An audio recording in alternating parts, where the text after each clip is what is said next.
Today, as anybody who has any experience in the matter will know, a dividing line between aid and foreign policy runs through our whole system, with our Department for International Development working independently from the Foreign and Commonwealth Office, and our aid budget parcelled out between different arms of Whitehall.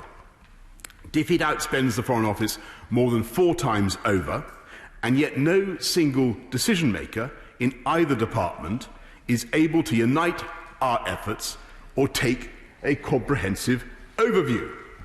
We give as much aid to Zambia as we do to Ukraine, though the latter is vital for European security. We give 10 times as much aid to Tanzania as we do to the 6 countries of the Western Balkans, who are acutely vulnerable to Russian meddling.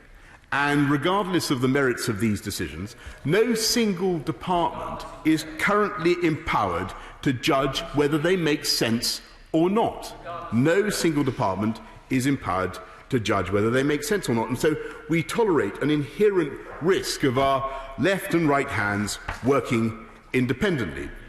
Faced with this crisis today and the opportunities that lie ahead, we have a responsibility to ask whether our current arrangements, dating back to 1997, still maximise British influence. Those well-intentioned decisions of 23 years ago were right for their time. They paved the way for Britain to meet the UN target of spending 0.7% of national income on aid, a goal that was achieved by the coalition government in 2013 and has been maintained. They went silent at that bit, didn't they? And has been maintained ever since, including this year, and which remains our commitment. Yet those judgments date from a relatively benign era when China's economy was still much smaller than Italy's, and the West was buoyed by victory in the Cold War.